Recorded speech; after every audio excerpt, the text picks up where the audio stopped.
Kediniz size kafasını yasladığında gerçekten seni seviyor mu diyor, yoksa sadece kibar mı davranıyor? Peki ya alnınıza yaklaşıp sizi uzun uzun kokladığında? Bu da bir sevgi gösterisi mi, yoksa başka bir mesaj mı var? Birçok kedi sahibi bu iki davranışı aynı sanıyor. Oysa kediler için bu selamlaşmalar arasında dağlar kadar fark var. Çünkü kediler duygularını bizim gibi sözlerle değil, beden diliyle, kokuyla ve küçük dokunuşlarla anlatır. Ve biz bu küçük detayları kaçırdığımızda aslında kedimizin bize ne demek istediğini de kaçırırız. Şimdi gelin, kedilerin en sık yaptığı iki selamlaşmayı birlikte çözelim. Kafa sürtmesi ve alın koklaması. İlk bakışta ikisi de masum ve sevimli görünür. Ama anlamları tamamen farklıdır. Önce kafa sürtmesiyle başlayalım. Kediniz gelip başını size yaslıyor, bazen çenenize, bazen yanağınıza, bazen de bacağınıza. Bu hareketin adı bunting olarak bilinir. Kediler bu hareketi özellikle sevdikleri canlılara yapar. Ama bu sevgi bizim düşündüğümüz gibi romantik bir sevgi değildir. Bu davranışın merkezinde koku vardır. Kedilerin yüz bölgesinde feromon bezleri bulunur. Özellikle yanaklarında, alınlarında ve çenelerinde.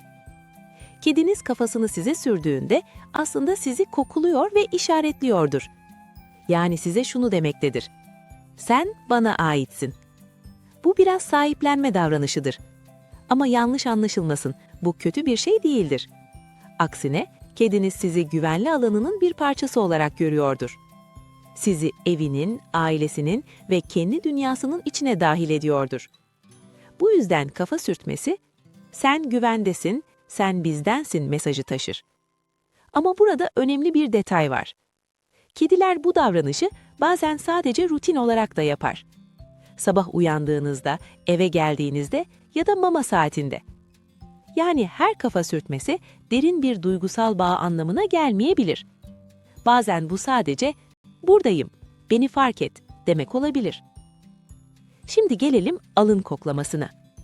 Bu davranış çok daha nadirdir. Kediniz size yaklaşır, yavaşlar, burnunu alnınıza ya da yüzünüze doğru getirir ve sizi sessizce koklar. Bu sırada genellikle temas yoktur. İşte burası çok önemli. Çünkü bu davranış saf meraktan çok daha fazlasıdır. Kediler için koku bir kimliktir.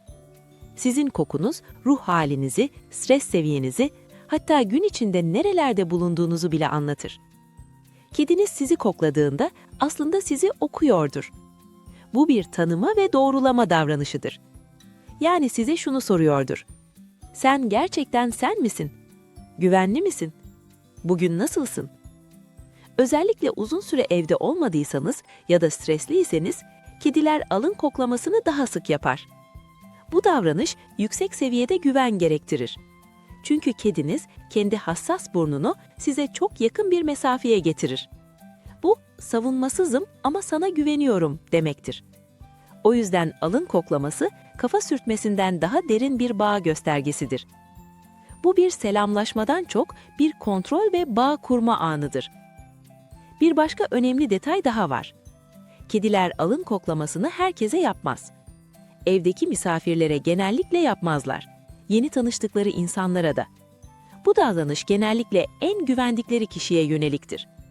Yani kediniz sizi alnınızdan kokluyorsa, sizi sadece sevmiyor olabilir. Size güveniyor ve sizi duygusal olarak önemsiyor demektir.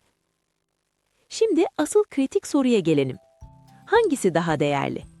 Kafa sürtmesi mi, alın koklaması mı? Cevap net: alın koklaması. Çünkü bu davranış rutin değil, bilinçlidir ve kedinizin size yönelik dikkatinin tam olduğunu gösterir. Ama bu kafa sürtmesini küçümsemememiz gerektiği anlamına gelmez. İkisi birlikte olduğunda ortaya çok güçlü bir bağ çıkar.